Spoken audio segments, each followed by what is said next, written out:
Hola hermanos, el día de hoy, 14 de junio del 2022, es martes de la 11ª semana del tiempo ordinario, 11ª semana del tiempo durante el año. Bueno, vamos a ver. Hoy les voy a hablar de San Juan Francisco Reyes. Y aquí entramos en un problema, porque él realmente muere en la noche entre el 30 de diciembre y el 31 de diciembre de 1642. Pero lo que pasa es que en algún, y no es el gran problema, o sea, ya saben ustedes que muchas veces ocurre que hay algunos de los santos que mueren un día y se le pone otra fecha, o bien la fecha de la canonización, o bien la fecha de la beatificación, en algún caso. Fíjense, él fue canonizado un 16 de junio de 1737, pero resulta ser que en muchas partes se pone su fiesta el 14. Ya vamos a saber por qué el 16, por qué lo trasladan. Miren, ¿cómo se los explico? Él nace en un lugar en Francia, ¿no? Que se llama Fontcouvert, que, bueno, era de una familia medianamente acomodada, que se vinieron a mal con la crisis económica de la época. Él nace en 1597, en la época en la que se está empezando a llevar adelante lo que más adelante va a ser la reforma, la aplicación del Concilio de Trento en Francia, porque eso se llevó su tiempito. Él se hace jesuita y quiere ser igual que San Francisco Javier. Lo que él desea fundamentalmente es ser un misionero, pero en lugar de irse de misionero al Japón, a la India, a la China, se queda ahí, en la zona del mediodía francés que está hundida, si lo quieren, de hugonotes, es decir, de protestantes. En Francia se les llama así hugonotes a los protestantes. Y entonces trata de evangelizar a todos ellos. Miren, va de pueblo en pueblo. Realmente su obra es extraordinaria. Él era un profesor de gramática, era un hombre con mucha sencillez, sabía explicar las cosas con mucha caridad, buscaba ayudarle a los pobres. Ay, Dios mío, miren, si había una cosa que él señalaba y denunciaba con mucha fuerza, era el abuso de los especuladores. Por algo en mis pueblos les dicen coyotes, porque es que lo son realmente, son terribles, ¿no? La gente que aprovechándose de una crisis económica, le sube el precio a los productos. Ya ven todo lo que estamos viviendo a nivel mundial con el problema, por ejemplo, de los combustibles, con el problema del precio del petróleo, pero eso encarece la vida increíblemente, ¿no? Por todas partes. Y bueno, él no es que está denunciando los altos precios del petróleo, sino los altos precios de los granos básicos, del trigo sobre todo. Y entonces, claro, los pobres no podían acceder ni siquiera a eso para poder comer. Y él así lo va denunciando, va formando pequeñas asociaciones, la Confraternidad del Santísimo Sacramento, Asociación de Señoras para atender a los más pobres. Realmente les digo, es una persona interesantísima por esto, porque con mucha sencillez, como un buen sacerdote, fue criticado, ustedes no tienen idea, en Montpellier, en Vivier, o sea, bueno, hasta el obispo tuvo que lo corrió porque decían que había hecho cosas que no eran correctas y la gente se lo reclamaba, y después cuando se dio cuenta el obispo de la falta grave que había cometido, ahí andaba escribiéndole al superior de los jesuitas para que lo mandara de nuevo ahí junto a ellos. Miren, es que a mí lo que me llama la atención es su manera de santificarse, es decir, sencillamente es un hombre muy, pero muy dado a predicar con el ejemplo, con palabras sencillas, sin andarse complicando. Ya quisiera yo tener esa cualidad, ¿no? Decir las cosas con claridad, sin andar utilizando palabras tan difíciles y llevando el evangelio por todas partes. Pequeños pueblitos, siendo un evangelizador de primera, y así como les digo, muere el 30 de diciembre de 1642, en algunas partes dice 1640. Miren, ya les digo, es que con él es una situación, y no se trata de un personaje tampoco tan antiguo, pues, pero bueno, en fin. Y yo lo he colocado aquí porque, como les digo, en muchas partes se pone el 14 de junio su fiesta, aunque, insisto, él murió, perdón, canonizado el 16 de junio. Así que ahí dejémoslo para que no entremos en problemas cuando lleguemos al 16 de junio, entonces hablamos de por qué el traslado de la fecha. Vamos a las lecturas del día de hoy, que realmente son preciosas. Seguimos siempre en el primer libro de los Reyes. Siempre se han fijado que son unos textos un poquito largos en estos días, ¿no? Capítulo 21, versículos del 17 al 29. Después de la muerte de Nabot, el Señor le dirigió la palabra al profeta Elías y le dijo: levántate y ve al encuentro de Ahab, rey de Israel, que vive en Samaria. Se encuentra en la viña de Nabot, a donde ha ido para apropiársela. Dile lo siguiente: esto dice el Señor. Así que además de asesinar, ¿estás robando? Dile también, por eso dice el Señor: en el mismo lugar en que los perros han lamido la sangre de Nabot, los perros lamerán también tu propia sangre. Ahab le dijo a Elías: ¿has vuelto a encontrarme, enemigo mío? Le respondió Elías: sí, te he vuelto a encontrar. porque te has prestado para hacer el mal ante mis ojos, dice el Señor. Yo mismo voy a castigarte. Voy a barrer a tu posteridad y a exterminar en Israel a todo varón de tu casa, libre o esclavo. Haré con tu casa lo que hice con la de Jeroboam, hijo de Nebat, y con la de Basá, hijo de Agías, porque has provocado mi cólera y has hecho pecar a Israel. A los hijos de Ahab que mueran en la ciudad los devorarán los perros, y a los que mueran en el campo se los comerán los buitres. También contra Jezabel ha hablado el Señor y ha dicho, los perros devorarán a Jezabel en el campo de Israel. Y es que en realidad no hubo otro que se prestara tanto como Ahab para hacer el mal ante los ojos del Señor, instigado por su esposa Jezabel. Su proceder fue abominable, porque adoró a los ídolos que habían hecho los amorreos, a quienes el Señor expulsó del país para dárselo a los hijos de Israel. Cuando Ahab oyó estas palabras, desgarró sus vestiduras, se puso un vestido de sayal y ayunó. Se acostaba con el sayal puesto y andaba cabizbajo. Entonces el Señor le habló al profeta Elías y le dijo, ¿has visto cómo se ha humillado Ahab en mi presencia? Por eso no lo castigaré a él durante su vida, pero en vida de su hijo castigaré a su casa.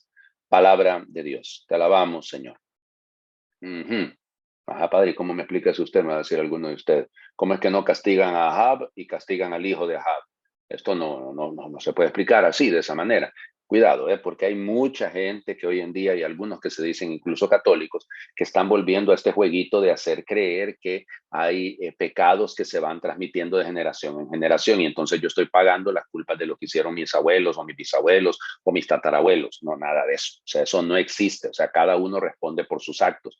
Ay, padre, pero aquí está en la Biblia, usted lo acaba de leer. Momento, que la Biblia no fue escrita de un solo, ¿no? Sino que se fue escribiendo porque hay un progreso teológico, hay un progreso del conocimiento poco a poco. En el momento en el que se escribió el primer libro de los Reyes, todavía había ese caminar hacia lo que llegará a decir Ezequiel. Cada uno va a pagar y va a responder por su propia cuenta, ¿no? O sea, cuidado con esto, porque es que hay algunos que quieren leer, vamos, algo que se escribió en el siglo VI antes de Cristo, como que si se hubiera escrito en el siglo I después de Cristo. Pues no, hombre. O sea, la teología también hay una pedagogía dentro de la misma palabra de Dios y la teología va evolucionando. La comprensión de Israel sobre quién es Dios va evolucionando. Eso es normal, ¿no? O sea, a usted no le enseñaron a sacar raíz cuadrada cuando estaba en primer grado, ¿no? Y a mí tampoco. Y entonces, ¿por qué?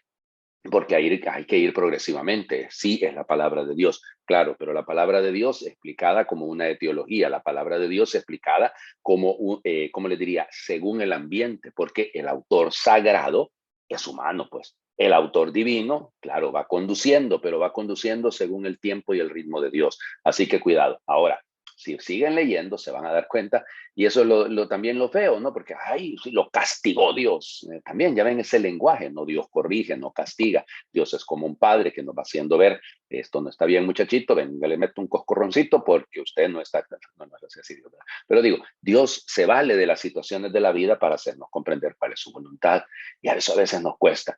¿Qué es lo que hay que sacar de esto? Miren, creo que la conversión de Ahab, no la de Jezabel, porque esa vieja condenada no se va a convertir, pero Ahab sí. Y entonces los gestos de conversión, el vestirse de sayal, el sentarse sobre ceniza, cosas de ese estilo, demuestran un proceso real, ¿no? Se rasgó la vestidura, como diciendo, rompo con esta vida del pasado y entro a vivir según la voluntad de Dios. ¿Verdad que bien nos hace falta a todos llegar a ese punto también?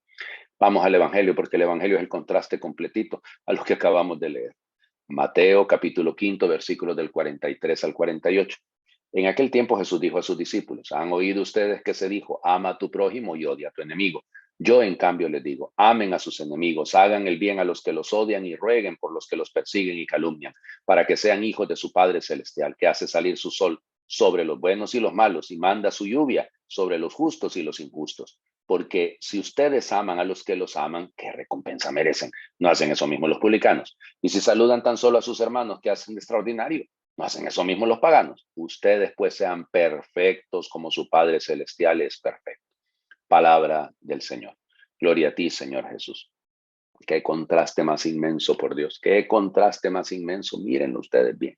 ¿Hacia dónde está apuntando esta palabra? Esta palabra nos está apuntando hacia el núcleo central del evangelio, hacia el núcleo central del cristianismo. Esto es ser cristiano.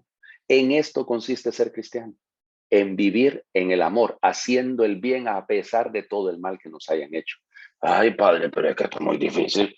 Amar a los enemigos, orar por los que nos persiguen. No. Hacer el bien a los que nos odian. No, esto no se puede. Pues el Señor Jesús pudo.